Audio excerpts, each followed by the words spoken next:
इस वीडियो में हम सेकेंड ऑर्डर की जो डिफरेंशियल इक्वेशन होती है, द्वितीय कोटि की डिफरेंशियल इक्वेशन होती है, उसको हल करने की दूसरी विधि पढ़ रहे हैं। यहाँ पे पहली विधि हमने पहले से पढ़ ली है, तो यहाँ पे दूसरी विधि के अंदर देखो कि हल करने का जो क्रिया विधि है वो मैं आपको यहाँ पे बताने वाला हूँ। तो सबसे पहले हमें समीकरण को मानक रूप में लिखना पड़ेगा। जो भी हमें क्वेश्चन दिया होगा हम उसको उस क्वेश्चन को इस तरह से लिखेंगे। जो डबल अवकलन हो रखा है उसका गुणांक हम 1 रखेंगे, इसको बोलते हैं मानक रूप। तो हम मानक रूप में लिखेंगे। उसके बाद में हम इसका पूरक फलन का एक भाग प्राप्त करते हैं। तो पूरक फलन का भाग किस तरह से प्राप्त करते हैं उसका वीडियो हमने पहले बना दिया है। आपने वो वीडियो नहीं देखा हो तो पहले आप वो वीडियो देख ले। वो वीडियो मिल जाएगा आपको, हमारे ऐप पे मिल जाएगा। जो प्ले स्टोर पे हमारा ऐप है क्यूरियोसिटी फाउंडेशन नाम से, उसका लोगो है इस तरह का, आप वहाँ से डाउनलोड कर लेना। वहाँ पे आपको संपूर्ण सिलेबस मिल जाएगा चैप्टर वाइज से। तो CF ज्ञात करना हमने वहाँ पे सीख लिया था। उसके बाद हम ज्ञात करते हैं, इसके अंदर ये मान लेते हैं हम, जो हमारा क्वेश्चन होगा उसका हल हम इस तरह से मानेंगे y = UV। यहाँ पे u जो होता है, जो हम यहाँ पे पूरक फलन ज्ञात करते हैं उसको बोलते हैं हम यहाँ पे u। तो इस यहाँ पे हमारा हल इस तरह से हम मान लेंगे। यहाँ पे हमने v अपने तरफ से मान लिया, कोई भी चर मान सकते हो आप, तो मैंने यहाँ पे v मान लिया एक।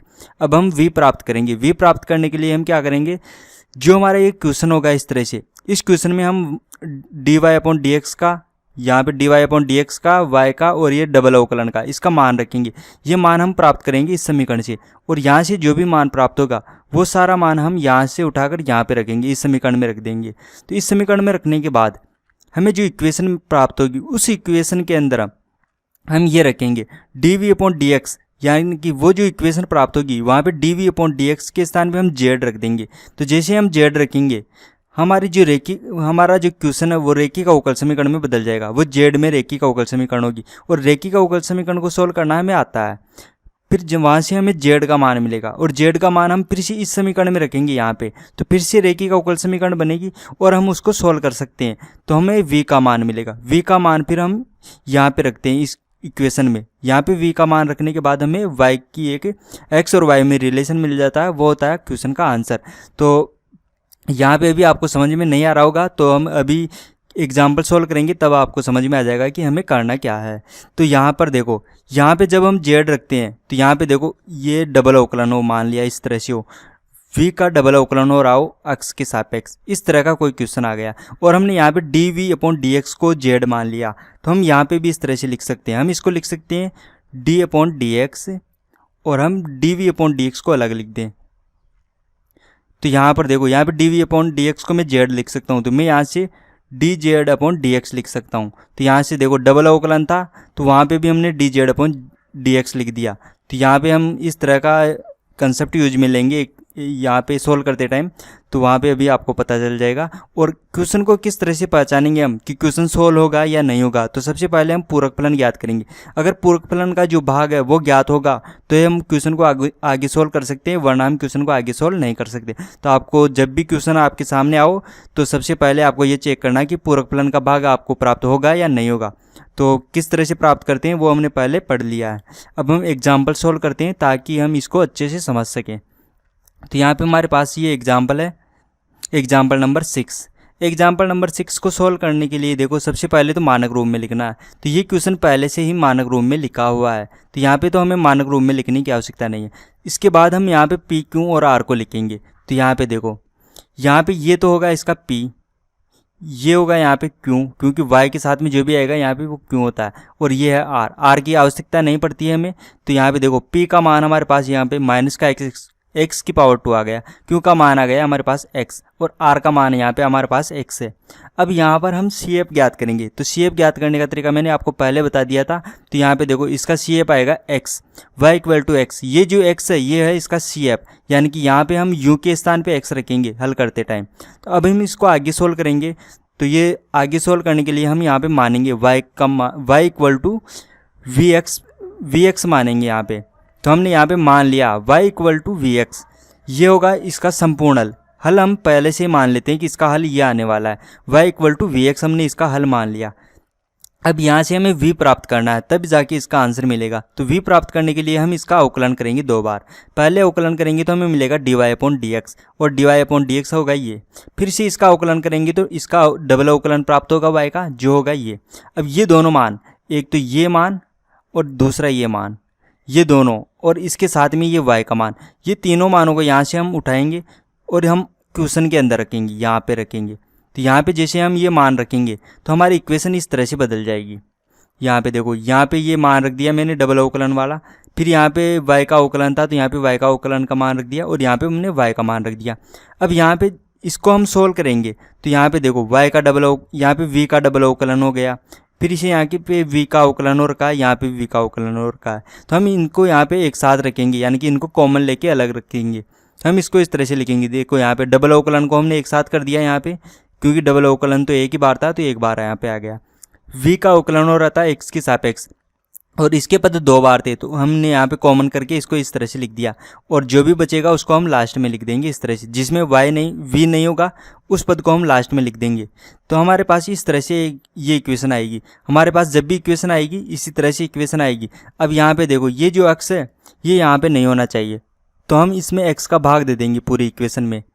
तो हमें इसमें x का भाग दे दूंगा तो हमें ये इक्वेशन मिलेगी। यहाँ पे आप x का भाग पहले भी दे सकते हो या बाद में भी, तो मैंने यहाँ पे अभी x का भाग नहीं दिया, मैं अभी इसमें बाद में x का भाग दे लूँगा। पहले मैंने यहाँ पे ये मान लिया। यहाँ पे ये इक्वेशन मिलने के बाद हम इस तरह से करेंगे, dv/dx को हम z मानेंगे। तो जैसे हम dv/dx को z मानेंगे तो अभी मैंने बताया था कि ये जो पद होगा ये हो जाएगा dz/dx, तो ये तो हो गया dz/dx। ये कैसे हुआ था तो अभी मैंने आपको बताया था, एक बार फिर से बता देता हूँ। ये v का डबल अवकलन हो रखा है x के सापेक्ष, तो मैं इसको इस तरह से लिख सकता हूँ कि हमने अवकलन किया है dv/dx का। तो यहाँ से dv/dx के स्थान पे हम z रखेंगे तो ये हो जाएगा dz/dx। तो यहाँ पे देखो dz/dx हो गया और यहाँ पे dv/dx का मान तो हमने z माना था तो हमने यहाँ पे z लिख दिया। अब ये जो इक्वेशन है यहाँ पे मैं x का भाग दे दूंगा तो ये रेखीय अवकल समीकरण बन जाएगी। तो मैंने यहाँ पे x का भाग दे दिया इस इक्वेशन में। देखो, मैं यहाँ पे x का भाग देता तो भी ये आंसर मिलता मुझे यहाँ पे, और मैंने यहाँ पे x का भाग दिया तो भी मुझे ये मिला। तो आप यहाँ पे इसको यहाँ पे गुणांक को 1 बनाओ या फिर यहाँ पर गुणांक को 1 बनाओ, कोई फर्क नहीं पड़ता है, इक्वेशन सेम रहेगी। तो मैंने यहाँ पे इसका गुणांक 1 बना लिया। आपको हमेशा ध्यान रखना है इसका गुणांक 1 होना चाहिए, तो यहाँ पे इसका गुणांक 1 है। अब यहाँ पे देखो, ये रेखीय अवकल समीकरण बन गई। रेखीय अवकल समीकरण इस तरह से होती है, dy/dx, फिर होता है यहाँ पे py, यहाँ पे p, ये p अलग है, ये जो p है ये तो इस इक्वेशन का p है। मैं यहाँ पे आपको अलग इक्वेशन बता रहा हूँ, जो रेखीय अवकल समीकरण बता रहा हूँ उसके अंदर यहाँ पे p होता है एक और लास्ट में होता है q। तो ये जो इक्वेशन होती है रेखीय अवकल समीकरण, यहाँ पे ये जो p होता है ये x का फलन होता है और ये जो q होता है ये भी x का एक फलन होता है। और यहाँ पे देखो, ये स्वतंत्र चर है x, तो यहाँ पे x का फलन होगा p, q भी x का फलन होगा। और यहाँ पर आप देख सकते हो नीचे यहाँ पे देखो x है तो यहाँ पे x का फलन होना चाहिए, आपको यहाँ पे x का फलन दिख रहा है एक, और लास्ट में भी x का फलन होना चाहिए, तो ये x का फलन है क्योंकि यहाँ पे x की पावर 0 हो जाएगी तो वो x का फलन है। और उसके अलावा यहाँ पे देखो, यहाँ पे ऊपर y आ रहा है और तो यहाँ पे भी y आना चाहिए। तो यहाँ पर देखो, यहाँ पे ऊपर z आ रहा है तो यहाँ पे भी z आना चाहिए, यानी कि ये रेखीय अवकल समीकरण है, इससे मैच हो रहा है ये पूरी तरह से। तो ये रेखीय अवकल समीकरण है। इसको हल करने का जो तरीका है उसके अंदर हम सबसे पहले आयप ज्ञात करते हैं। वो जो आयप होता है वो इस तरह से होता है, e की पावर इंटीग्रेशन हम करते हैं p का, यहाँ पे नीचे जो भी होता है उसके सापेक्ष, यहाँ पे अक्स है तो अक्स के सापेक्ष हम इसका इंटीग्रेशन करते हैं। तो इस तरह से हमें आयप मिलता है। आयप मिलने के बाद हम इसका हल लिखते हैं। तो हल इस तरह से लिखते हैं कि यहाँ पे जगह ऊपर y है तो हम y लिखते हैं, फिर आयप को इससे गुणा कर देते हैं। तो हमने आयप को इससे गुणा कर दिया, फिर इसके बाद में बराबर में लिखते हैं हम इंटीग्रेशन, और इंटीग्रेशन के अंदर हम लिखते हैं आयप इंटू क्यू, हम इसके क्यों से गुणा करते हैं। ये आयप आएगा, जो भी ये आयप होता है वो यहाँ पे आ जाएगा, और लास्ट में ये इक्वल की इस साइड में जो भी होता है वो आता है इसके गुणा में। हम इसका इंटीग्रेशन करते हैं x के सापेक्ष, तो ये हो जाता है हमारा इसका हल। तो इसी विधि से अब मैं इसको हल करने वाला हूँ आगे। तो यहाँ पे अब हम इसको हल करेंगे तो आयप ज्ञात करते हैं। तो इसका आयप होगा इस तरह से, आयप इक्वल टू e की पावर, यहाँ पे देखो यहाँ पे p के स्थान पे ये था 2/x माइनस x की पावर 2, तो मैंने यहाँ पे ये लिख दिया। अब हम इसका इंटीग्रेशन करेंगे तो यहाँ पे देखो 2/x का इंटीग्रेशन तो हो जाएगा इस तरह से 2 log x, और यहाँ पे x की पावर 2 का इंटीग्रेशन हो जाएगा x की पावर 3/3, x की पावर 3/3, ये हो जाएगा इसका इंटीग्रेशन। अब यहाँ से देखो आप इसको सोल्व कर सकते हो, यहाँ पे e की पावर के रूप में आ गया है, तो आप इसको अलग अलग कर सकते हो यहाँ पे। तो मैं इसको अलग अलग करके इस तरह से लिख सकता हूँ, यहाँ पे हमारे पास आयप मिलेगा इस तरह से। तो मैं आपको बता देता हूँ ये कैसे हुआ। यहाँ पे e की पावर 2 log एक्स, और ये तो हो गया e की पावर 2 log x, और एक हो जाएगा e की पावर माइनस का x की पावर 3/3, इस तरह से हो गया। तो ये देखो x की पावर 3/3, तो यहाँ पे आपको यहाँ पे दिख रहा है। और ये जो log है, तो log के अंदर यहाँ पे जो भी कांस्टेंट आता है log के सामने वो पावर में चला जाता है। तो ये पद हो जाएगा इस तरह से, e की पावर log x की पावर 2 हो जाएगा। और जब भी log होता है जो e की पावर में होता है, तो उसको हम डायरेक्ट इस तरह से लिख देते हैं, जो भी लास्ट में लिखा होता है log के साथ में वो आ जाता है यहाँ पे। तो x की पावर 2 आ गया, तो इस तरह से यहाँ पे x की पावर 2 आया है। तो ये हो गया हमारा इस क्वेश्चन का IF ज्ञात करने के लिए के बाद हम इसका हल लिखेंगे। तो हल लिखते हैं हम इस तरह से, तो हम लिखेंगे यहाँ पे z इंटू IF, तो ये हमारे हल हो जाएगा ये इस तरह से, z इंटू IF के स्थान पे ये आ गया इंटीग्रेटिव फैक्टर। फिर इसके बाद में लिखते हैं हम Q और IF का गुणा। तो यहाँ पे देखो Q तो हमारे पास 1 था, तो मैंने यहाँ पे 1 लिख दिया, और IF था तो ये इस तरह से आ गया यहाँ पे। और हमने यहाँ पे इसका इंटीग्रेशन करना है x के साथ में, तो हम इसका इंटीग्रेशन करेंगे x के साथ में। तो ये जो इंटीग्रेशन है, ये इंटीग्रेशन आप आसानी से कर सकते हो। इंटीग्रेशन करने का जो ये तरीका है, हिंट है, वो मैं आपको दे देता हूँ। यहाँ पे देखो ये जो x/3 दिख रहा है आपको, यहाँ पे x की पावर 3/3, इसको आप t मानकर हल करना, आपको इसका इंटीग्रेशन आ जाएगा। तो इसका इंटीग्रेशन करने के बाद आपको ये इक्वेशन मिलेगी। अब यहाँ से आप z प्राप्त कर सकते हो। ये जो फंक्शन दिख रहा है आपको, ये नहीं होना चाहिए z के साथ, तो आप इसका भाग दे देना इस इक्वेशन में, तो आपको ये इक्वेशन मिल जाएगी फिर आपको यहाँ पे z का मान मिल रहा है। अब ये जो z का मान है, ये z का मान आप यहाँ से उठाकर वापस इस इक्वेशन में रख दे, तो इस इक्वेशन में रखने के बाद आप यहाँ से इंटीग्रेशन करके v प्राप्त कर सकते हो। तो मैं ये z का मान इस इक्वेशन में रखता हूँ यहाँ पे, तो मैंने ये z का मान उठाया और इस इक्वेशन में रख दिया यहाँ पे। तो यहाँ पर रखने के बाद अब फिर से आप देख सकते हो ये उसी तरह से बन चुका है जैसे कि पहले था, लेकिन यहाँ पे आपको दिख रहा होगा कि इसका इंटीग्रेशन हम कर सकते हैं डायरेक्ट, क्योंकि यहाँ पे ये x है, तो x dx को हम इस साइड में भेजेंगे, तो हम इसका इंटीग्रेशन कर सकते हैं फिर। तो मैं इसको इस तरह से लिख सकता हूँ, यहाँ पे dv को इधर रख दिया और dx को मैंने इस साइड में कर दिया। अब हम दोनों तरफ इंटीग्रेशन करेंगे तो हमें v मिल जाएगा, तो मैं इसका इंटीग्रेशन कर देता हूँ। तो इंटीग्रेशन करने के बाद आपको ये इक्वेशन मिलेगी। यहाँ पे v का मान मिलेगा इस तरह से, क्योंकि 1/x की पावर 2, इसका इंटीग्रेशन तो आप कर सकते हो, लेकिन ये जो इक्वेशन है यहाँ पे, इसका इंटीग्रेशन करना काफ़ी कठिन है, इसलिए मैंने इसका इंटीग्रेशन यहाँ पे नहीं किया है। तो यहाँ पर अब हमारे पास v का मान मिल चुका है, तो v का मान हम रखेंगे इस इक्वेशन में वापस, जो हमारे पास शुरू में हमने मानी थी। यहाँ पे v का मान रखेंगे तो हमें इसका आंसर मिल जाएगा। देखो यहाँ पे इसका इंटीग्रेशन करना पॉसिबल नहीं हो रहा हमारे लिए, तो हमने इसको इसी रूप में रख दिया, इंटीग्रेशन के रूप में। और इसके अंदर ये जो यहाँ पे हमने इंटीग्रेशन किया था, इसका ये जो C1 आएगा, आपको ध्यान में रखना है, पर जब भी इंटीग्रेशन करना है आपको कांस्टेंट लगाना है। तो यहाँ पे कांस्टेंट आ गया हमारे पास ये इंटीग्रेशन का। फिर से हम यहाँ पे देखो, यहाँ पे फिर से इंटीग्रेशन कर रहे हैं, तो एक कांस्टेंट फिर से आएगा, तो यहाँ पे C2 कांस्टेंट फिर से आया। 2 बार हमने इंटीग्रेशन किया तो 2 बार कांस्टेंट आएंगे। अब हम ये यहाँ से v का मान यहाँ पे रख देंगे, तो हमें इसका आंसर मिल जाएगा। तो हम रख देते हैं यहाँ पे।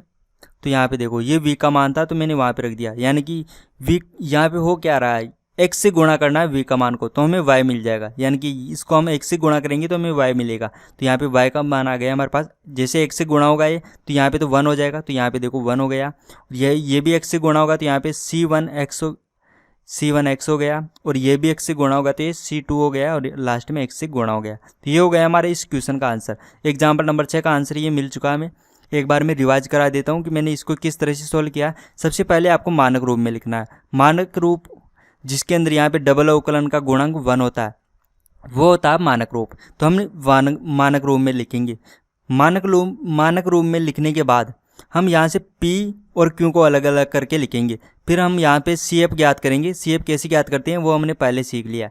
उसके बाद हम क्या करेंगे, अपना जो हल होगा वो मान लेंगे हम y = v, और यहाँ पे आएगा जो भी हमारे यहाँ पे CF आएगा, CF यहाँ पे देखो ये CF का भाग आएगा, CF का भाग हमारे पास यहाँ पे x आ गया है, तो हम x से गुणा करके लिखेंगे, तो हमारा हल होगा इस तरह से। अब हम v ज्ञात करेंगे, तो v ज्ञात करने के लिए हमारे पास क्या है कि ये जो हमारा क्वेश्चन है, यहाँ पे हम मान रखेंगे डबल अवकलन और y का अवकलन और y, ये तीनों का मान रखेंगे हम यहाँ से, इससे प्राप्त करेंगे ये तीनों मान, और ये मान हम इक्वेशन में रखेंगे। तो जैसे हम ये मान इक्वेशन में रखेंगे हमारे पास इस तरह के पद बनेंगे। एक तो v का डबल अवकलन का पद बनेगा, और एक पद बनेगा जिसमें v का अवकलन और का हो। कहीं पे भी आपको v का पद नहीं दिखेगा, इसके अंदर v का सिंगल पद आपको नहीं मिलेगा, अवकलन के साथ मिलेगा, आपको कहीं पे भी नहीं मिलेगा। आप ध्यान में रखना, यदि आपको मिल रहा है तो आपने कहीं ना कहीं गलत कर दिया। फिर हम क्या करेंगे कि इसको हम dv/dx को हम z मानेंगे। तो हमने dv/dx को हमने z मान लिया। z मानने के बाद हमारी इक्वेशन है जो इस तरह से बदल जाएगी, ये जो डबल अवकलन है ये dz/dx बन जाएगा और ये हो जाए जो z बन जाएगा। फिर हम इसका इंटीग्रेशन करके z प्राप्त करेंगे, तो इस तरह से हमें z मिलेगा। z का मान फिर से इस इक्वेशन में रखेंगे हम, जहाँ जो हमने मानी है यहाँ पे हम रखेंगे, तो हमें यहाँ से v का मान मिलेगा फिर से इंटीग्रेशन करने के बाद।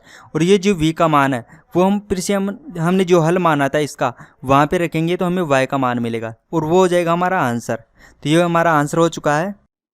अब हमारे वीडियो से आपको यदि हेल्प हो रही हो तो हमारे यूट्यूब चैनल को सब्सक्राइब कीजिए, और यदि आपको हमारे वीडियो क्रम वाइज से यहाँ पे यूट्यूब चैनल पे नहीं मिल पा रहे हैं तो हमारा जो ऐप है क्यूरियोसिटी फाउंडेशन नाम से, आप उन्हें डाउनलोड कीजिए। वहाँ पे आपको पूरा जो सिलेबस है वो व्यवस्थित तरीके से मिल जाएगा, तो वहाँ पे आप अच्छे तरीके से पढ़ सकते हो।